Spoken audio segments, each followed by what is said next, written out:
Speaker 1. Well, it was supposed to be like one of those endless summer holidays, like when you were a kid, just pottering around, watching some daytime TV, seeing some mates, staying in bed till noon. But inevitably, the more I hung around the place, the more I realised how much needed doing.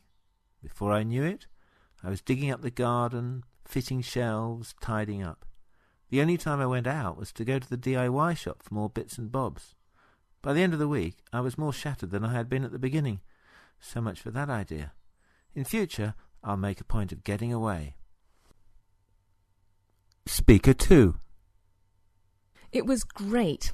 It took 2 hours to get there and the key was waiting for us.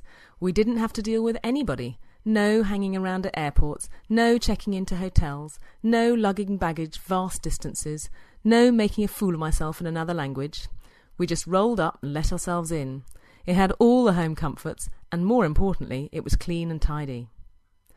Within 3 hours of leaving home, we were sitting at a pub by the riverside, beer in hand. I don't know why we ever bother going on exotic holidays when we could have just done this. Well, I'll know for next time. Speaker 3. Oh, I'm so glad I did it. I mean, it was hard work getting up at the crack of dawn so we could get well on the way before the heat of the afternoon. I don't think I've ever been so tired in my life, and my feet were killing me by the end of it, but it was a brilliant way to meet people, not just tourists like me, but also the porters and the guide. They opened our eyes to the cultural aspects of the trip, so that was an added bonus. I'm glad I had them to carry the tent for me. I'd never have made it otherwise. It was such a brilliant feeling, though, when we finally made it there. I'll never forget it. Speaker 4. Well, I have to say I was dreading it, but my husband had been pestering me for weeks. I mean, it's not much of a getaway, is it? Having to be on your best behaviour and making polite conversation all the time? But I have to say, it wasn't half as bad as I expected. There are some quite nice places to visit near their place, and so we did manage to have some time to ourselves.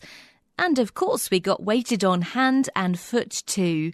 All our meals provided for us, although we did have to chip in with the washing up.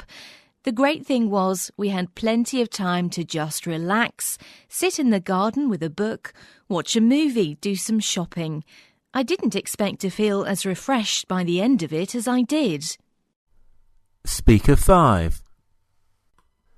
The place didn't have a lot going for it. I mean, it's not really on the main tourist trail, so it hasn't got much in the way of culture. There were some interesting buildings and some nice bars, but nothing special, really.